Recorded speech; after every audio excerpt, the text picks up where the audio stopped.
શ્રી વલ્લભાધીશ કી જય, શ્રી ગુસાઈજી પરમ દયાલ કી જય.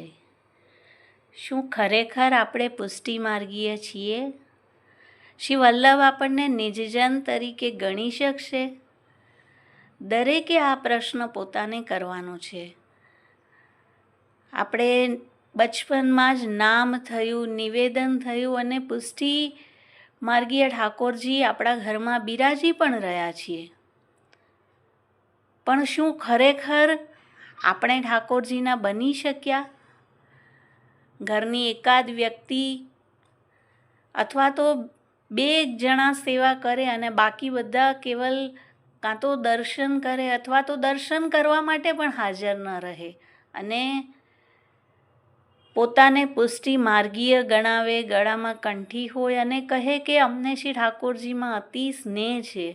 તો શું ખરેખર આ સ્નેહ છે કે આપણે જ આપણી સાથે છલ કરી રહ્યા છીએ? દરેક વ્યક્તિ માથે ઠાકોરજી બિરાજે છે તેના ગયા પછી, કારણ કે દેહ તો અનિત્ય છે, તો તેના જ્યારે તે સેવા નહીં પહોંચી શકે અને આ જ અવસ્થા રહી તો ઘરે ઘરેથી શ્રી ઠાકોરજી જાપીજીમાં ગુરુ ઘરે પધારશે. તો સાવધ થઈએ, આવું ન કરીએ. આપણા ઘરના સંતાનોને ને જે પણ આપણી સાથે રહેલા છે આપણે મેક્ઝિમમ એફર્ટ્સ નાખીએ, કારણ કે આપણને આદત છે લોકમાં જ્યારે બાળકને સ્કૂલમાં મૂકવાનું હોય તો સૌથી સારામાં સારી સ્કૂલ આપણે સિલેક્ટ કરીએ છીએ. સારામાં સારું કોચિંગ ચાહે કેટલા પણ પૈસા કેમ ન લાગે, અને તેના એટિકેટ્સ પણ સારા જ આપણે આપવાનો પ્રયત્ન કરીએ છીએ. તો આમાં કેમ આપણે કમ્પલ્શન નથી લાવી શકતા?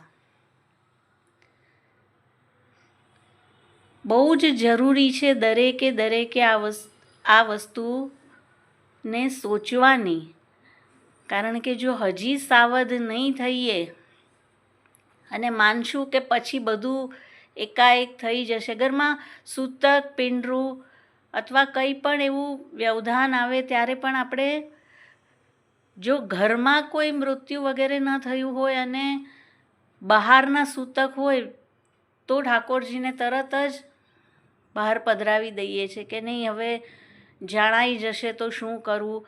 કેમ આપણે તે ન જાણીને ઘરમાં જ ઠાકોરજી રહે એવું કેમ ન કરી શકીએ? અને આવા તો કેટલા એક્ઝામ્પલ સાંભળ્યા છે. એક વલ્લભકુલ બાલકે પણ કહ્યું હતું કે જ્યારે તેમના બાળકો નાના હતા, સ્કૂલ સવારની હતી, પણ નિયમ રાખ્યો હતો કે જો શ્રી ઠાકોરજીમાં પહોંચીને નહીં જાય તો આવીને ભોજન વગેરે પણ નહીં મળે. શ્રી ઠાકોરજીના ઉત્થાપનના ક્રમ સમયે જારીજી ભરશે પછી જ તેને ભોજન મળશે. અને આજે તે બાળકો શ્રી વલ્લભ વિઠ્ઠલની કૃપાથી એટલા બધા માર્ગમાં શ્રી ઠાકોરજીનું નીકી ભાંતિ સેવન કરી રહ્યા છે, સ્મરણ પક્ષ પણ દ્રઢ છે. તો થોડું આપણે આપણા ઘરનાઓ માટે જો થોડું કડક થઈને પણ કરવું પડે તો આ કરવું બહુ જરૂરી છે.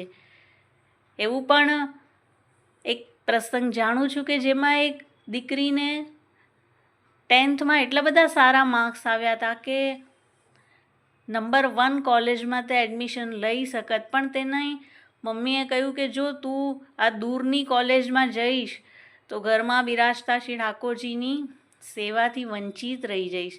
અને તેણે તેની નજીકમાં રહેલી કોલેજ સિલેક્ટ કરી.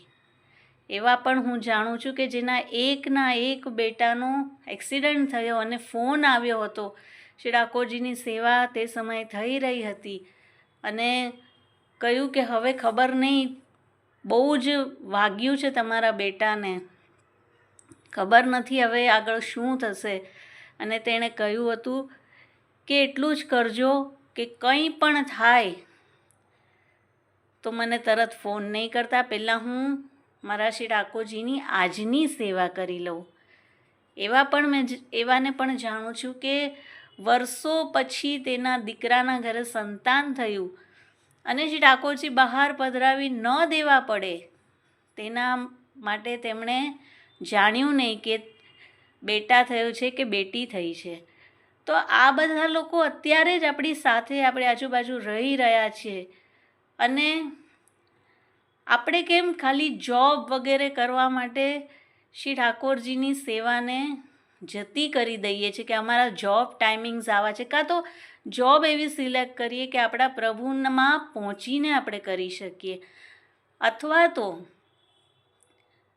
ગમે તે રીતે આમાં કોઈ ઓપ્શન નથી આપણી પાસે. જેવી રીતે લોકમાં આપણે કેમ દ્રવ્ય કમાવા માટે આપણું બધું જ જતું કરી દઈએ છીએ, તેવી રીતે શ્રી ઠાકોરજીની સન્મુખ થવા માટે હવે આપણે બહુ જ જાગૃત થવાની જરૂર છે. ને તે ઘરે ઘરેથી શ્રી ઠાકોરજી જાપીજીમાં પધારીને ગુરુ ઘરે પધારશે, અને તે સમયે શ્રી વલ્લભનો જે પ્રગટ કરેલો માર્ગ છે, ગૃહે સ્થિત્વા સ્વધર્મત, નંદાલયમાં એક ઠાકોરજી અને અનેક ગોપીજનો હતા. અને અત્યારે તો શ્રી વલ્લભ એવી કૃપા વિચારી કે દરેકના ઘરે ઘરે ઠાકોરજી પધરાવી ઘરને નંદાલય બનાવી દીધું. તો આપણે કેમ વંચિત થઈ રહ્યા છે કે પછી થઈ જશે ભાવ, ક્યારેક શ્રી વલ્લભ દાન કરશે ત્યારે થશે. શ્રી વલ્લભે તો નામ નિવેદન કરાવીને દાન કરી જ દીધું છે, તો હજી એવું શું બાકી રહી ગયું છે?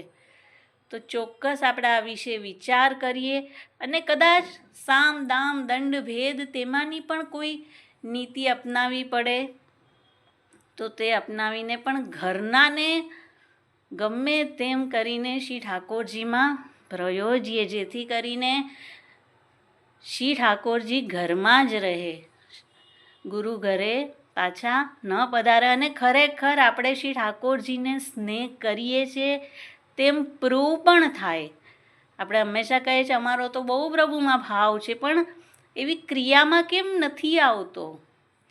તો આ એક બહુ મોટો પ્રશ્ન અત્યારે પુષ્ટિ માર્ગમાં થયો છે. તો બહુ પ્રયત્ન કરીએ, અને ભલે ચાહે થોડુંક શું આપણે એના માટે લોકનું કંઈ ગુમાવવું પડે તો ગુમાવી દઈએ, પણ શ્રી ઠાકોરજી રૂપી ફલથી વંચિત ન થઈએ, અને શ્રી વલ્લભના કહેવાઈને રહીએ. શ્રી વલ્લભાધીશ કી જય. શ્રી સાંઈજી પરમ દયાલ કી જય.